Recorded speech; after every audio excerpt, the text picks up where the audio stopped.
Good evening. Happy holidays, everyone. How are you guys doing? Hi, Kimberly.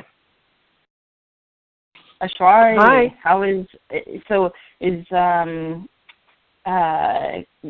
holidays in New Mexico? Do you guys have is white holidays a thing? It's like white sand holidays. That's kind of what I'm imagining. Well, that's a great question. White Sands is way down in the bottom of the southern part of the state, hours and hours from where I live. But we actually had a lot of snow this Thanksgiving. We had a lot of people over, and some people almost couldn't get here. So we do get snow, but it's not. Anyway, we had a good time. Okay. Hey, Kimberly, congratulations on your op-ed. Thank you. I appreciate that. I didn't read the whole thing yet, but I saw that you got one. It looks wonderful. Thanks. Yeah, it was very, very exciting. So, isn't it? Yeah. Yeah. But the Globe is a really big paper. Of course, yeah. You guys are the so many. It's from seeing all the op-eds and letters to the editor that you guys submit, and you're very, very prolific. So and right, yeah, you've had a few published in the past month. So congrats to you too. Thanks.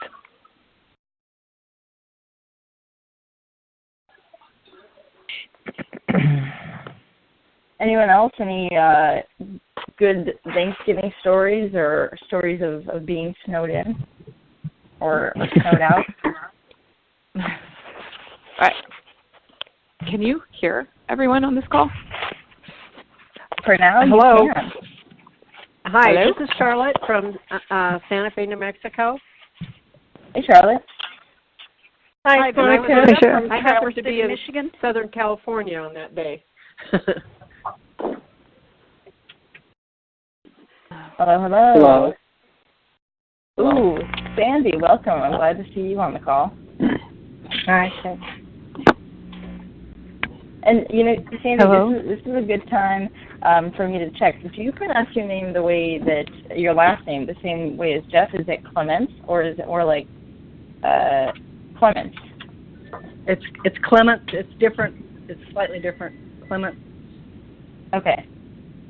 Good to double check. Pardon? Good to double check. Okay, yeah. Am I coming through the airwaves clearly? Any sound issues on my end? No? I hear you just fine. I can hear you. I can hear you. Perfect. Hi, this is Amanda. Hey, Amanda. Great to have you on, too. Thank you. Happy to be here.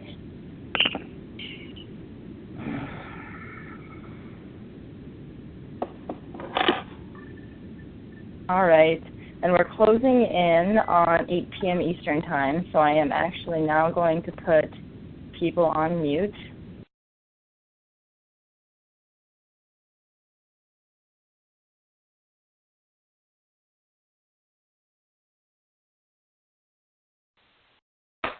Except myself. All right. So I am going to get rocking and rolling, and hopefully I'm coming through the airwaves, but I'm sure that if there are audio problems, you guys will start hitting numbers on your keypads to let me know that something is up. But in the hopes that everything is technically working, we'll get rocking and rolling. My name is Kimberly Clinch, and I am a Citizen Empowerment Coordinator for American Promise. And if you are on this call or listening to the recording, I want to thank you for taking the time to join, for taking the time to focus on advancing a constitutional amendment that restores government by the people, not big money. So many of the things that we consider fundamentally American. The right for people of color to have voice, the right for women to have voice, do not come from our Constitution. They were not true at our country's outset. They were won when the Supreme Court ruled that withholding voice was constitutional, and in doing so spurred the American people to pass a constitutional amendment that actually expanded voice. And just as the 15th Amendment overturned Supreme Court decisions to give voice to people of color, and the 19th did so to give voice to women, and the 26th did so to give voice to 18, 19, and 20-year-olds old enough to be drafted, our amendment will overturn Supreme Court decisions to give voice to all Americans, not just those with access to big money. And just as past amendments were thanks to the time and effort of Americans who organized, made demands, and made the amendments good politics, when our amendment passes, it will be because of people like you, people on this call live and listening to the recording, gathering in your communities to grow this movement and make this amendment good politics for your politicians. So again, thank you. And tonight I have the honor of talking with our guest speaker, Amanda Schaefer, Director of External Affairs at Bridge USA. We'll hear from Ms. Schaefer and have Q&A with her. Then we'll do our monthly update on various metrics of progress. Next, I'll pass it over to American Promise advocate Sandy Clements in Gainesville, Florida for our grassroots victory, and we'll wrap up the show by going over this month's action and training. But first, I want to set the mood with a story that gets to why we do what we do and why we do it the way we do it.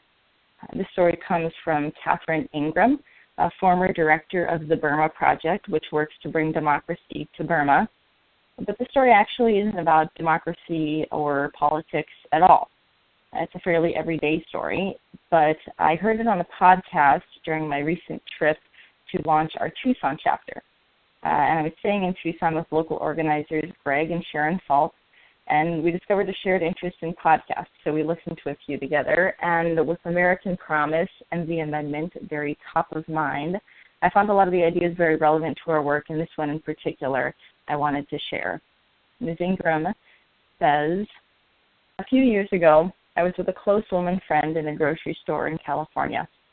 As we snaked along the aisles, we became aware of a mother with a small boy moving in the opposite direction and meeting us head-on in each aisle. The woman barely noticed us because she was so furious at her little boy, who seemed intent on pulling items off the lower shelves. As the mother became more and more frustrated, she started to yell at the child, and several aisles later had progressed to shaking him by the arm. At this point, my friend spoke up. A wonderful mother of 3 and founder of a progressive school, she had probably never once in her life treated any child so harshly. I expected my friend would give this woman a solid mother-to-mother talk about controlling herself and about the effect this behavior has on a child. Braced for a confrontation, I felt a spike in my already elevated adrenaline. Instead, my friend said, "What a beautiful little boy. How old is he?" The woman answered cautiously, "He's 3. My friend went on to comment about how curious he seemed and how her own 3 children were just like him in the grocery store, pulling things off shelves, so interested in all the wonderful colors and packages. He seemed so bright and intelligent, my friend said. The woman had the boy in her arms by now, and a shy smile came upon her face. Gently brushing his hair out of his eyes, she said, "Yes, he's very smart and curious, but sometimes he wears me out." My friend responded sympathetically, "Yes, they can do that. They are so full of energy." As we walked away, I heard the mother speaking more kindly to the boy about getting home and cooking his dinner. "We'll have your favorite, macaroni and cheese," she told him. Not needing to prove we are right or that someone else's behavior should be pointed out and punished, we often know instinctively what will be most conducive for harmony in a given situation, what will be most helpful to all concerned.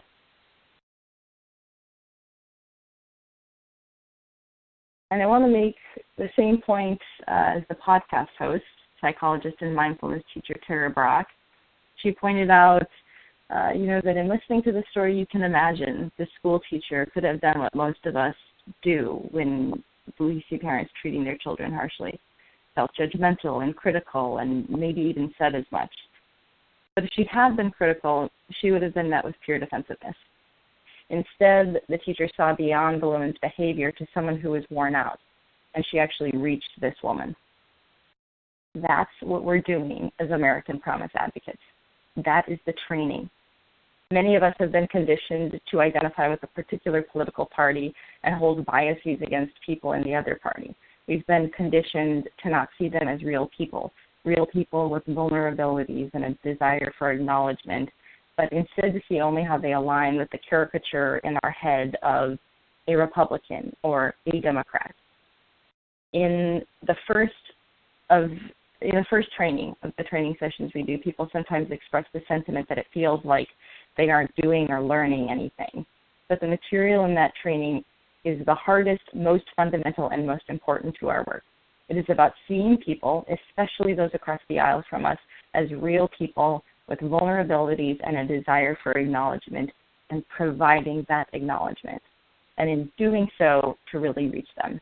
And it might not happen in one grocery store visit, but it is still the way. We can still instinctively recognize it as the best way to open them up to supporting this amendment and joining your local chapter to champion this amendment. And this idea is a great connection to our guest speaker this month from Bridge USA, a network of university chapters that foster and advance civic dialogue and depolarization on their campuses. Their work is a long-term investment in ungridlocking our government, and I'm proud to say that Bridge USA is a partner of American Promise. We kicked things off by providing scholarships with the help of the people on this call to get 52 Bridge USA students to NCLC, where together we launched Cause of Our Time, the youth movement for this amendment. And because of our alignment on the very fundamental idea of cross-partisanship, we're fast becoming fast friends. Bridge USA's Menu Meal and our own Jeff Clements met again last week in Denver to discuss opportunities for collaboration moving forward. And I look forward to keeping you all posted on this partnership starting tonight by learning more about Bridge USA from our guest speaker, Amanda Schaefer, Director of External Affairs at Bridge USA, as well as the Director of External Events for the Berkeley chapter. Amanda is a junior at UC Berkeley studying political science and public policy, and she is personally motivated in this work because of her passion for addressing climate change and environmental degradation, neither of which can be solved with our political climate as polarized as it currently is. Now, I hope everyone's brought the spirit of dialogue to tonight's call. I'll be asking Amanda a few questions myself, and then we'll open it up to Q&A from you guys. So please be thinking of questions, and when you do think of a question, know that others will probably have the same question, whether it's now or after the call, but if they're listening to the recording, they're not going to be able to ask it. So please, if you have a question, ask it for everyone's benefit. The way to do that will be to press 1 on your keypad to raise your hand. But for now, I am just going to take Amanda off mute. Amanda, you are off mute. Are you there, Amanda? Yeah, hi, Kimberly. Thank you so much for that wonderful introduction, both about American Promise and the importance of working in cross-partisan ways, as well as just introducing Bridge USA. So thank you. And thank you so much. It's so great to be here today. So to just kind of explain a little bit, Kimberly did a great job, but Bridge USA is a completely student-run organization, and we have currently 26 chapters on college campuses from coast to coast. And we're all about giving voice to college students, in similar ways to how American Promise is trying to give voice to all Americans. So on college campuses, a lot of the time, political polarization takes place in that students find that they have to go to one extreme or the other extreme, and often there's ideological echo chambers that evolve out of that. I know at UC Berkeley, it's a very big thing, and I personally was very uncomfortable with that when I came to campus my first year. And when I heard that there was a club on campus that was all about just talking to people in cross-partisan ways, I was very excited about that, because Bridge USA offers the opportunity to get into a room with people that you disagree with and people that you know that you disagree with them, but then you're taught how to respectfully disagree and how to build relationships with people that may share different political beliefs.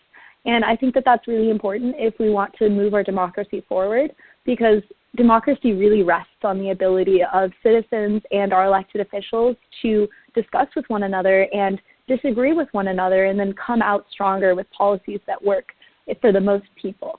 And so that's really what drew me to Bridge USA. And what I do on the national team as the Director of External Affairs is all about putting together, we have a cohort of really passionate student leaders who are empathetic and willing to engage with those who disagree with them and do so for the health of our democracy. So we have this group of students and we're trying to place them into places where they can make effective change in high-impact organizations within the democracy reform space, which is another place that American Promise comes in as our partner, because we're trying to get our students involved by attending conferences and the like, in order to really bring a young voice into this democracy reform space, because students really are passionate about it. I think a lot of us understand that the system is very much broken, whether it be in money and politics, which American Promise is trying to mitigate, or a corrupt election system, which favors incumbents. There's a variety of structural issues that prevent our elected officials from actually taking action and addressing problems that young people care about. And I do think that people recognize that. And so there's a lot of energy, I think, to really making democracy work again and to ungridlocking a lot of the government, which we all know, like, how the government is just not addressing climate change, which is a really important issue that's affecting our planet. And if Congress is so gridlocked that they're unable to fix that, I think that's a huge problem. And so we're really trying to ultimately ungridlock our political system, and that can be done by just simply talking to one another sometimes and working with people who you might not naturally agree with, but then finding common ground underneath and then building up from there. So I'm also the director of external events at the Berkeley chapter, because not only do our students just have discussions with one another, we also invite bridge-minded speakers to our campuses to have discussions about politics. So one good example is the Berkeley chapter hosted one on climate change. And we had someone from the World Wildlife Fund, pretty liberal-leaning organization, have a conversation with a former GOP assembly member in California. And they just talked about points of agreement within the climate change space, because there really are areas where people can't agree, and you just kind of have to find those. But if you alienate yourself into an ideological echo chamber, you're never going to be able to break that down in productive ways that can lead to productive discourse and productive solutions. So that's really what Bridge USA is all about. And I'm happy to answer any questions that you have as well. Kimberly, I know you have some prepared. And then also, I'm really excited to hear what you all on this call want to learn more about with Bridge USA.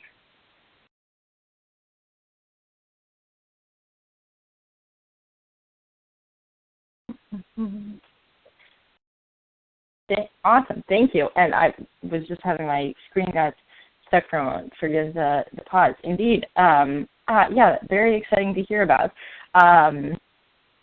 And right, so I'll start off again. Want to give everyone a heads up. I'm going to turn it over to you guys to ask questions, and excited to see people already raising their hands, which you can do by pressing 1 on your keypad.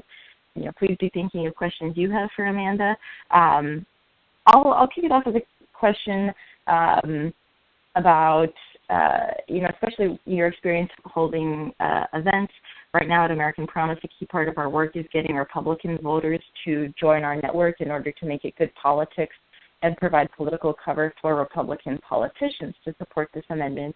But our members are often known in their communities as Democrats personally, even though they are committed to cross-partisanship on this issue, and they're sometimes turned down when they're asked to speak at Republican clubs. So I'm, curious in your work with Bridge USA, perhaps especially as an events director, what are your tips for getting a cross-partisan crowd to an event? Yeah, definitely. It is a struggle. I'm not going to lie to you all.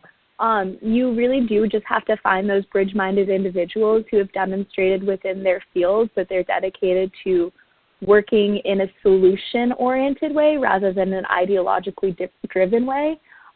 So this GOP assembly member that we had at our event, she had a demonstrated history of pursuing issues in a bipartisan way, because she was all about actually addressing issues rather than following her ideology so deeply.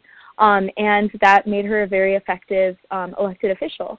So it's really about finding those individuals who have a demonstrated history in looking in cross-partisan ways. And in terms of getting access to more Republican events, I think that it goes to just being able to make the point that getting money out of politics is something that benefits both sides. And if you're able to demonstrate that, then I think that you can get a lot of value and get into some of these more Republican-leaning events. Awesome. Thank you. Now, right, both of our organizations spend a lot of time trying to burst political party bubbles, but we humans tend to stick in all kinds of bubbles, including perhaps an age bubble, and many of our members are retirees. And, you know, I think just in general, you know, we are most familiar with the people who are attending our events. I'm curious, you know, you talked about trying to, you know, provide an avenue for young Americans to get involved in democracy reform. You know, one of the things that our members find among people, you know, certainly within their own age group, is that, you know, they're very interested in things like climate change or gun reform, things that, you know, people on this call we see as results of big money in politics, where big money is the core problem, or you know, some kind of reform is the core problem, and these are more the symptoms of that. What's your sense, you know, among young Americans? Is there, you know, widespread awareness that, you know, the first thing we need to tackle are these reform issues, or do you think, you know, most young Americans are still at this point caught up with kind of the secondary outcomes of those things, like climate change, or, you know, somewhere in between? Curious to get your read on that. Yeah, I think that my generation is very populist on both sides of the aisle, honestly, because we've grown up in an era where politics really isn't working. And I think you have candidates like Bernie Sanders and Elizabeth Warren on the left who are talking about getting money out of politics because they recognize that the system, the incentives are just fundamentally misaligned and they're not working for the American people. And so I think that you have a vast amount of young people who are supporting your Bernie Sanders and your Elizabeth Warren. But also on the Republican side, we have Trump, who got elected on a very much populist ways. And I think that similarly, young Republican Americans are very dissatisfied with the system. And we saw Trump's calls to drain the swamp as another indicator of that, where people are fed up with their politicians just not responding to their needs. And you see that on both sides, and I think my generation especially is very frustrated with that, which is why I think there is such a great appeal for your populist candidate. Cool. Well, okay, so that's you know, promising. The idea that, you know, it seems like young people, perhaps more so than the average American, are, yeah, and I think those are good data points to back up the claim that young Americans are, you know, more ready to focus on these root reform issues. Mm-hmm. And so, you know, right, with that kind of that bait of you know, young Americans who are probably a great audience, what tips, you know, would you have for one of our you know, members, someone who's maybe over 55, wants to get in contact or gain an audience with Americans in their teens and 20s? How can our members make their local work and chapters appealing to these Americans?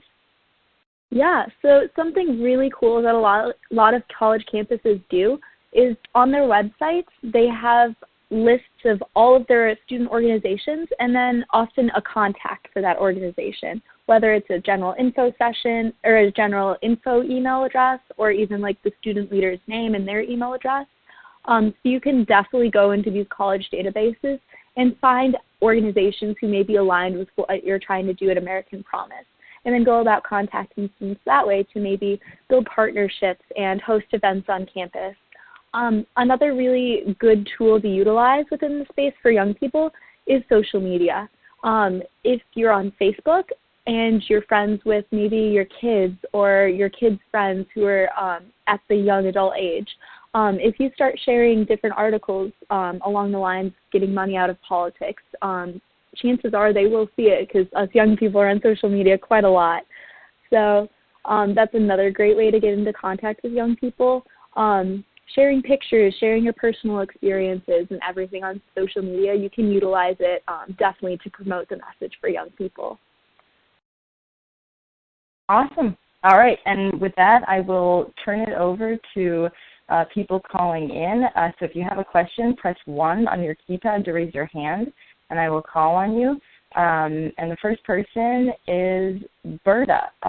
Berta, I hope I'm saying your last name, Berta Meeser, perhaps. Berta, if you could, you're off mute, if you could let everyone know where you're calling in from and what your question is. Okay, yeah, my name is Berta Meserve, and I'm calling from Traverse City, Michigan. And my question is Bridge USA for college students to talk to each other, or for college students to be able to get their point across to politicians, or for them to just talk to the people in general? I'm just kind of wondering, are they mostly with each other, or how is that working? Yeah, thanks, Berta, for your question. So Bridge USA is really kind of more individual focused, and it is more of a discussion space than anything else. So our students get together, depending on the chapter, our Berkeley chapter gets together once a week to host these discussions. And then students just engage with other members of Bridge, as well as other students who just come to our events, whether they hear about it on Facebook or they're on our email list. So it's really more a discussion-based and then event-based organization than anything else. However, it's not like these students exist in a vacuum. And so they're really learning how to engage with people who disagree with them in our discussion setting. But then after they leave the discussion, they don't just leave Bridge. They kind of take that mindset with them in everything that they do. So whether they're going to become a scientist and work in a lab, they might have disagreements with someone about how to run a study. So they take the Bridge mindset with them into their future. And so in some ways it is a discussion-based organization, but then it also extends beyond the classroom as well. So yeah, I hope that answers your question. But the students themselves can go and they can meet with politicians and they can pressure their politicians to vote on a certain way, but then the Bridge organization itself does not engage in that. Great, thanks for the clarification. Next up, Emily Maynard. Emily, if you could let everyone know where you're calling in from and what your question is. Hi, can you hear me? Yes. Hi, Emily. Okay. Hi, this is Emily. I'm calling from San Francisco, California. I think my question actually sort of got answered with Kimberly's great follow-up and things you've said, and I was just curious what the relationship was between American Promise and Bridge USA, but I think I understand a little better now how we maybe interact sort of in educating each other, and maybe you could tell me if that's correct. Yeah, doing things like this call I think is really important, because just getting young people a seat at the table when discussing like democracy reform is really important. And American Promise is providing that, because they were able to get 56 of our students out to the NCLC conference, which was very valuable for all of us. So doing things like that and just really getting a young perspective on things, but then also getting support from American Promise as an organization and mentorship in that space as well.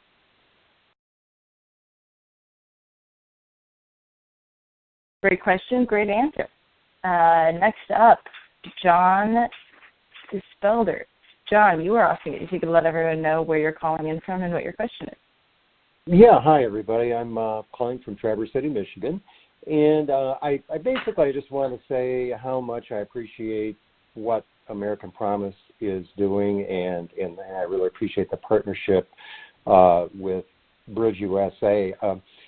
I was part of the delegation that did some visits to Congress people in D.C. back in October, and a friend of mine, a Republican, went down there, and we met mostly with Republican legislators, and Jeff was along with us for one meeting, along with Jim Rubens from New Hampshire.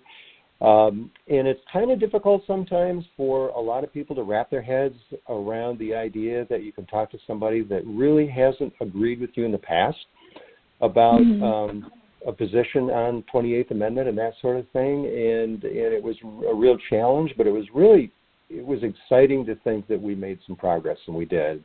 And I think that the ability to understand the other side, the other person, and speak to them on their terms is just invaluable. We, another group I'm involved with, we're working on very similar kind of training, framing our values, coming up in January. And it's meant to address a lot of these same issues, that people have a hard time if they have a certain bubble that they've lived in or a certain political position that they really believe strongly in, to have any way of validating people that don't agree with them. But it's not only possible, but if we're going to get things done, we have to do that. So I just really appreciate the emphasis that you're putting on this. Thank you so much. Yeah, I'm very glad that we're able to bring that to the space. Because it really, if you want to change things in politics, you can't do it within a party bubble. You have to have cross-partisan appeal, and I think American Promise recognizes that, and Bridge USA recognizes that, and I think at the core, politicians recognize that as well, where if they want to be able to pass things that they want, they have to make some concessions and work with the other side. Hear, hear. Good vibes and good ideas all around. Next up, David. I don't see your last name, so David, if you're the only David who's pressed 1 on your keypad. If you're a David and you pressed 1, you're off mute. If you want to let everyone know where you're calling in from and what your question is.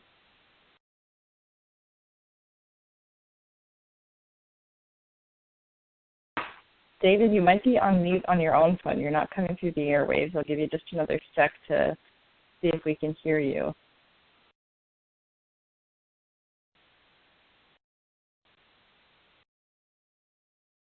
All right. Unfortunately, David, we can't hear you, so I'm going to put you on mute, and I will go to Joan. Joan, you are off mute. Hi. You can let everyone know where you're calling in from and what your question is.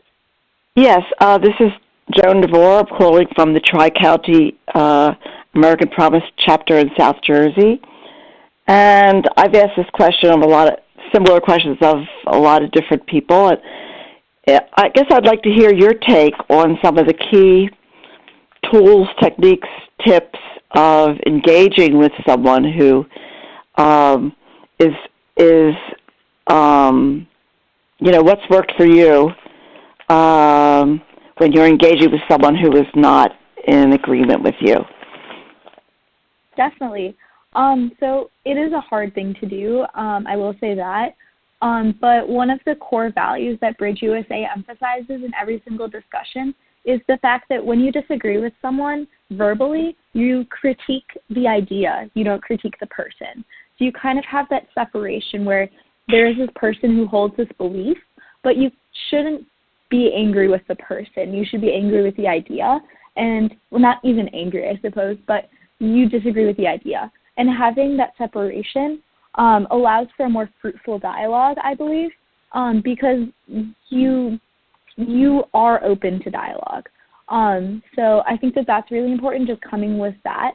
And then another thing, too, is establishing a personal relationship with someone before you even delve into difficult political conversations, because that's something that Bridge USA really cherishes, is we try to build a good community between all of our officers and our directors, because once you have that, even if you disagree with someone on a policy, you know that there's still a good person and you're friends with them outside of that disagreement. And so I think both fostering personal relationships as well as just the recognition that it's an idea, not a person that you disagree with, is really important. And we also really emphasize very neutral rhetoric and responsible rhetoric, so you're not coming into conversations flaming words. You're coming in kind of more solution-focused rather than about winning a debate. You're more just in a discussion. I love it.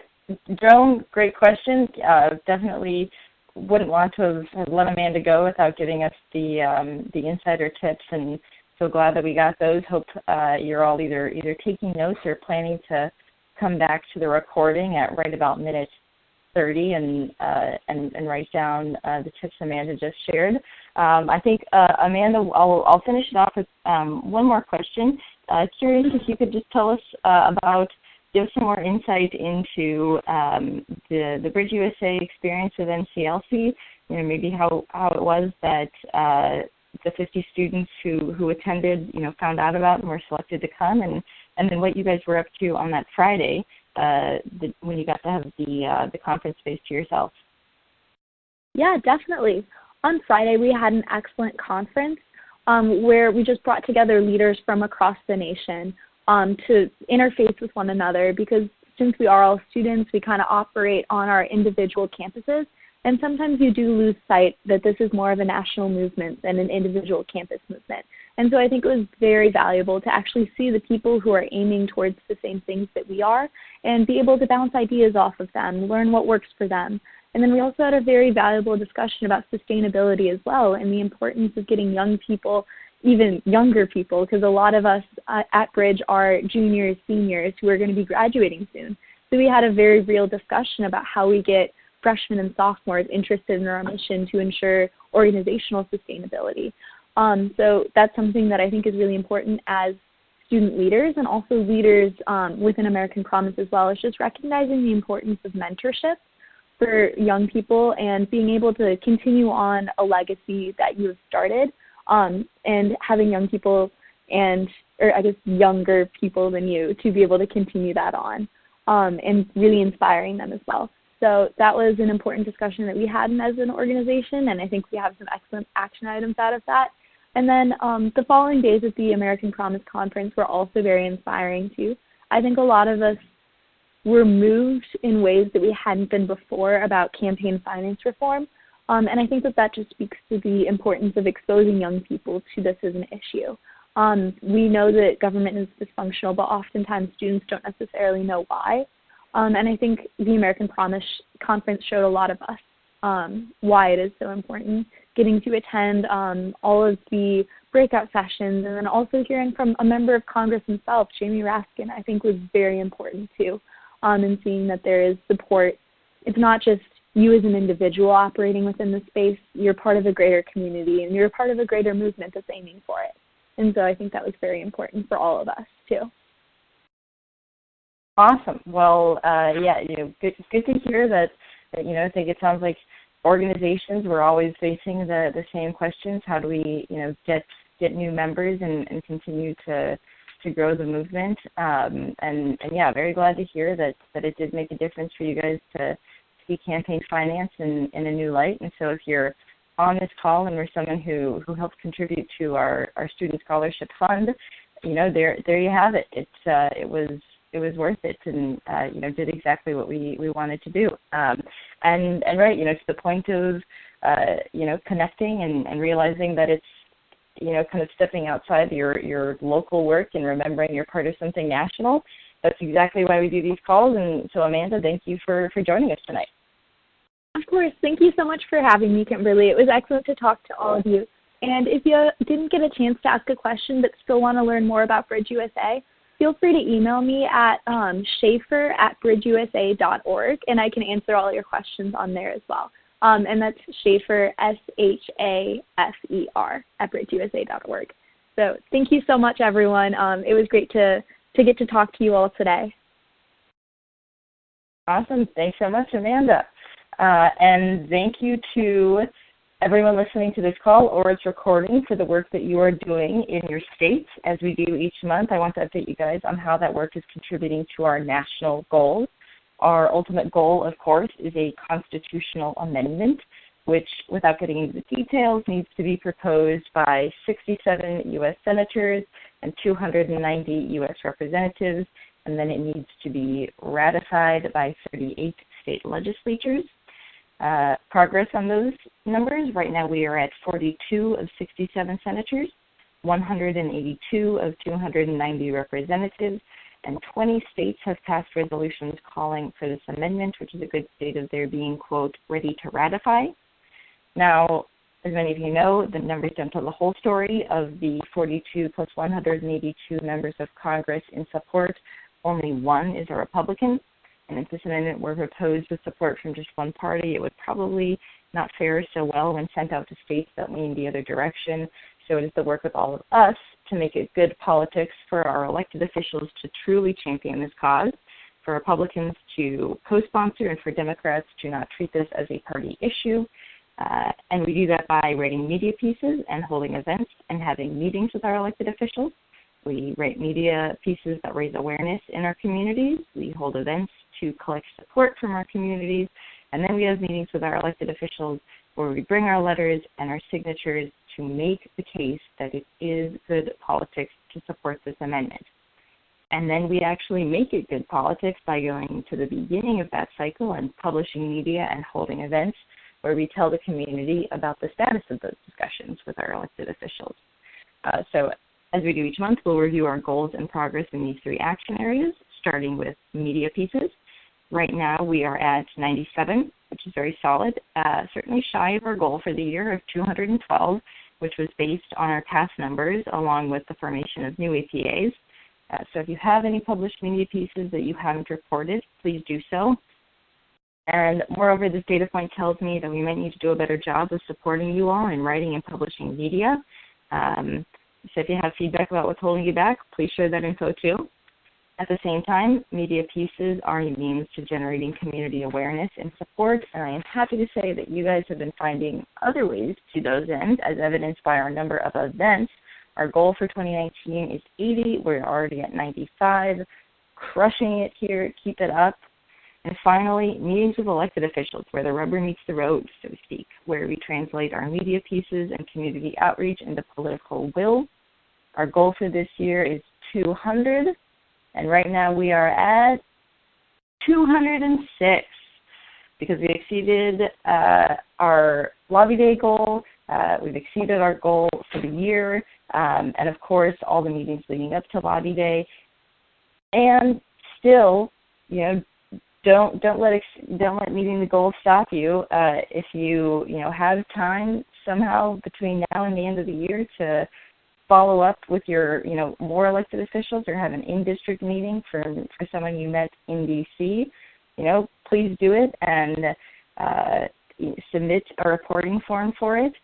So again, any more events or media pieces or meetings you have between now and the end of the year, or any media pieces or events or meetings that you haven't yet reported for 2019, please do those. And I will wait until our first call of 2020 to give the final tallies for 2019. But clearly already crushing it. Great work. Keep it up. And now on to the part of the call where we get to highlight one of these, many, many successes that we're having, our grassroots victory. October was the National Citizen Leadership Conference, or NCLC, and our action of the month was to write a media piece informing your community about NCLC, about the hundreds of people gathered in D.C. to meet with one another and their members of Congress about this amendment. And we figured that many of you guys had a lot going on if you attended NCLC, so we also made it the action of the month in November. And this month, I am thrilled for Sandy Clements. It's one of the two. Sandy and Jeff don't pronounce their last name the same way. Sandy Clements in Gainesville, Florida, to be our grassroots victory about attending NCLC and getting not just a letter, but an op-ed about the experience published. So Sandy, I am working to take you off mute. All right, Sandy, you're off mute. Please take it away. Okay, great. Okay, so I attended the NCLC and participated in the lobby day like many people, and was excited to learn about the various efforts that people share about improving democracy at the NCLC. That was both educational and inspiring. And being a citizen lobbyist myself for the first time was empowering. So both of those experiences, the NCLC and the lobby day experiences, were material for a media engagement or a media piece to promote the 28th Amendment. So when I got back from D.C., I set about to write an article about these experiences and the 28th Amendment.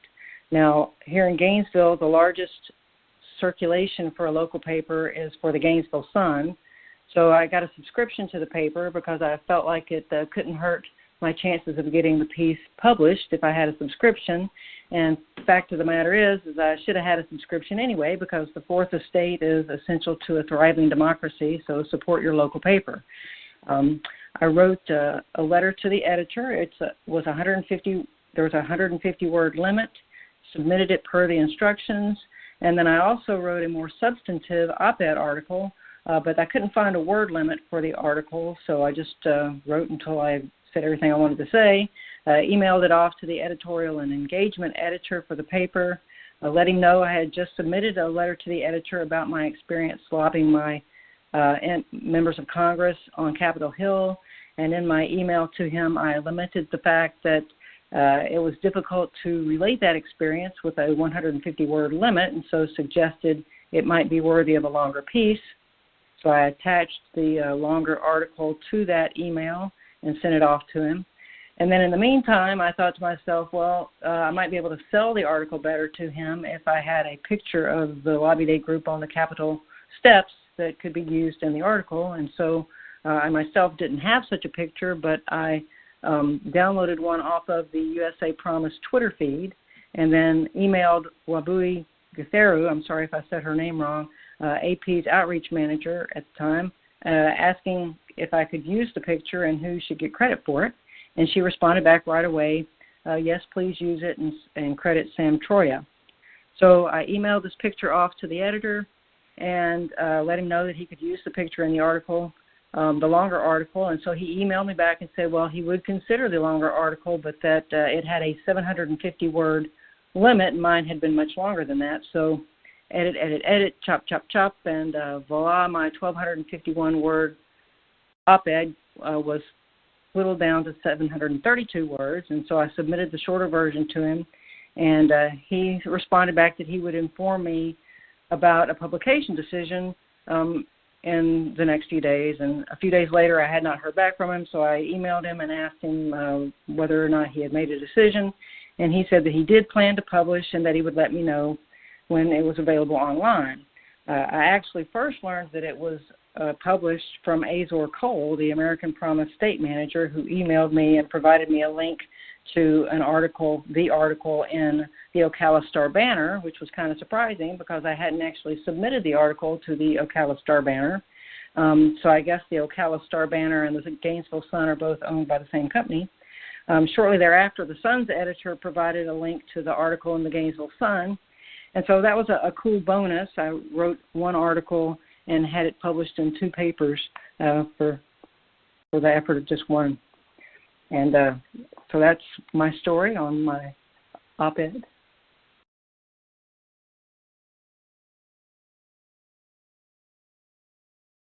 Thank you. So again, did the same thing. I put myself on mute and forgot I was on mute. Thank you, Sandy,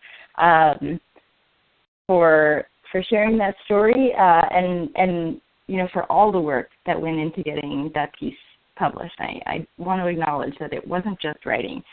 You know, that Sandy's story involved sending emails and thinking about how to make the piece aesthetically engaging and following up and editing.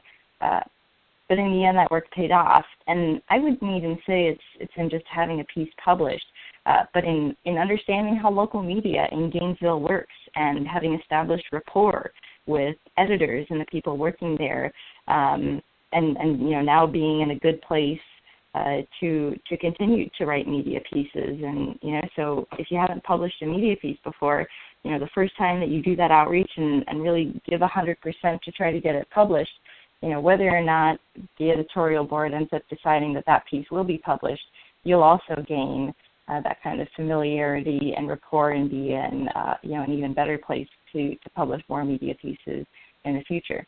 So again, thank you, Sandy, for all you did and continue to do in the name of giving political voice to every American, including many of us on this call.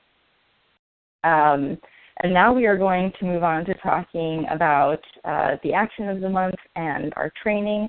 And, you know, just like Sandy's story was a success from past actions of the month, you know, keep me posted on successes that you guys have with the action of the month and the training of the month that we're about to review.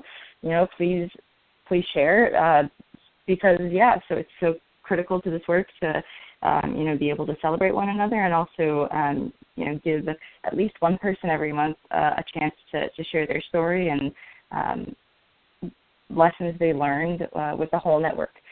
So our action this month, action sheet was attached to the emails about this call and will be attached to the follow-up email, is to plan an event for January 21st, 2020, the 10-year anniversary of Citizens United. Details for that are in the action sheet. It was created by Waboy, who, is our outreach manager, and so she's definitely an expert in event planning. We heard from Amanda about, how you can think about making your events, raising awareness among young people, and also trying to make it cross-partisan. Maybe make the theme of your event, make a point of it. It's an event about cross-partisan dialogue, so that you're attracting the kind of people who are specifically interested in that. But more details are, about that action are in the action sheet. And what I'm going to spend the rest of the call talking about is some training in our focus this month on engaging young people in our youth campaign, which we're calling Cause of Our Time. This was unveiled at our National Citizen Leadership Conference. The purpose of this campaign is to engage and educate young people on the incredible solution of a constitutional amendment to the problem of big money. This generation of Americans are facing huge problems that money in politics has had a hand in shaping, from climate change, gun violence, rising student loan costs. Young people, just like Amanda said, are aware that our democratic republic is not working for everyone, but they aren't necessarily aware of the cross-party solution we're working so hard for. And the goal of this campaign is to gather 10,000 signatures from young people to deliver to Congress on our next Citizen Lobby Day to show that Americans of all ages are ready for big reform. This month's training will role-play engaging a young person to sign on to the American Promise's Cause of Our Time Statement of Principles so we can reach that number of 10,000.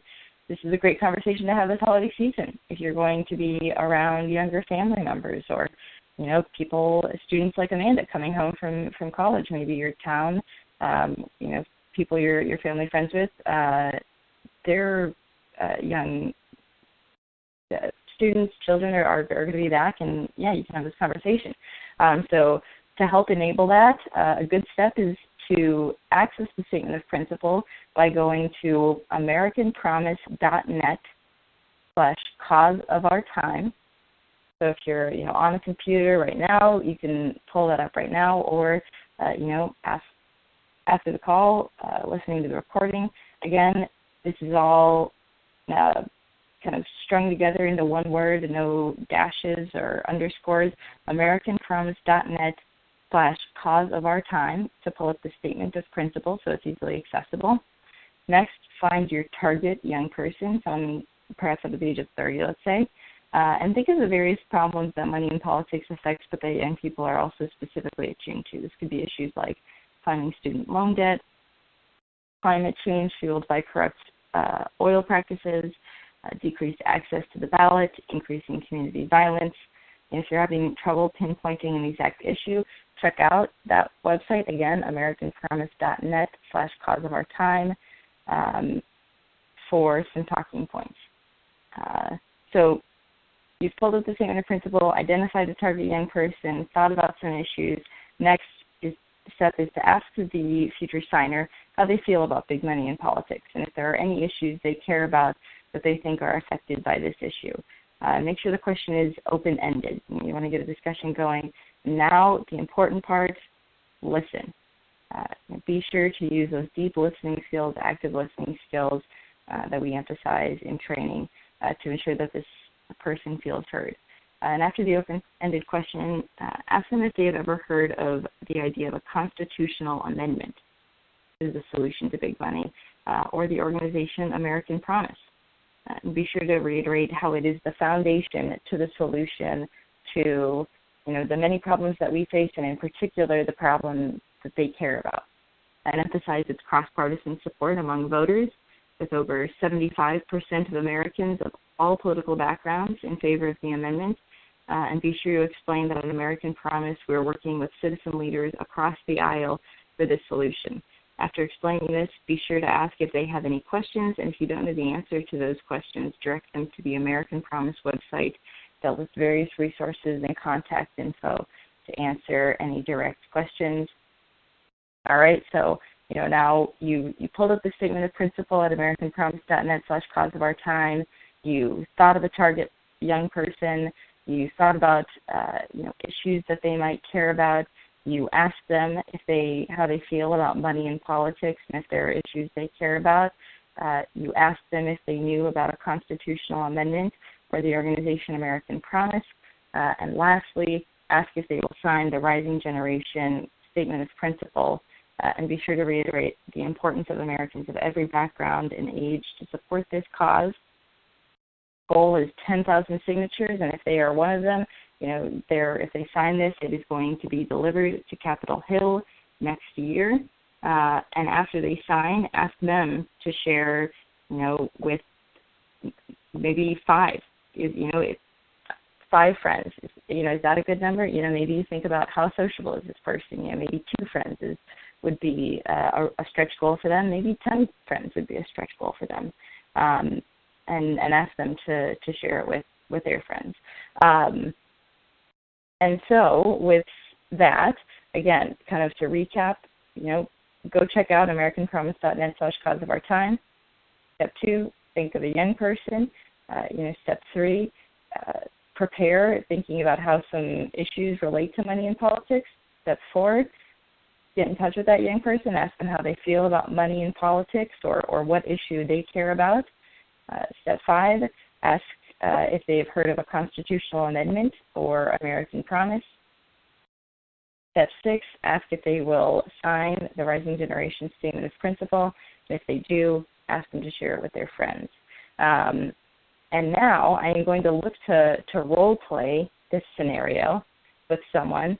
So is there someone out in the audience, a brave soul, who will press 1 on their keypad, and I will be, I'll just pretend. I'll pretend to be someone who's under 30, and we can role play this conversation right now that you might have with a young person sometime between now and our call in January. Any brave souls out there who might be willing to talk with someone under 30 about American Promise and our work for a constitutional amendment? Press 1 on your keypad if that's you.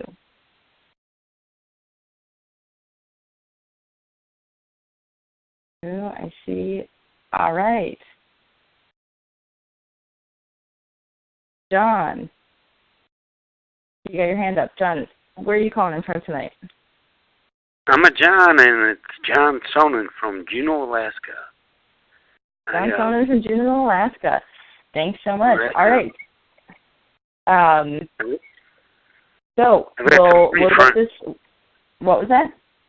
I've got some Bernie friends under 30, in their 20s, actually lower than 20, about 20, that would love to get involved because I know they're big Bernie Sanders fans. So Bernie's all about a 28th Amendment, I'm sure. He is one of our pledge signers. All right, well, perfect. So, we'll take a stab at it now. You can, pretend I'm one of the people who's under 30, who's, somehow reached out. You're in touch with me. How would you go about asking me to sign the Statement of Principle? Asking you or asking them? Ideas that we can kind of role play the conversation. So, you can either do it as, as me, whoever, I'm a young person who probably doesn't yet know about American Promise, and if you just want to role play having that conversation. Right, his name is Noah, and I'd say, Noah, I know how strong you are in favor of knowing how strong you are in favor of Bernie Sanders for president, winning the primary. I know an organization that is just as adamant about passing the 28th Amendment to get the money out of politics, hopefully to move us towards a more just and equitable society called American Promise. And I would then pass the phone number on to him, or he could reach you, maybe your email. Okay, and so right, if I'm knowing, yeah, I mean that sounds great. How can I, where do I go to show my support? Well, you can get involved with the organization American Promise Association, or at AmericanPromise.org. I guess. Very close, and this is. Yeah. And I'll trust me, John. I hope you're you. This is great. I very much appreciate you stepping up, because these are exactly the kind of things that are perfect to hammer out. So American Promise, and everyone, if you're listening to the call, listening to the recording, this helpful for you too. AmericanPromise.net/cause of our time is the site to go to. So awesome. Hey, yeah. Thanks. Great tip from John. This would be a good website to write down. AmericanPromise.net/cause of our time. What? Awesome. And John, thank you very much. Best of luck to you reaching out to NOAA. We do have just a few more minutes left on the call. Is there anyone else who wants to take a stab at role-playing what their outreach conversation would look like to a young person about how they can support this amendment?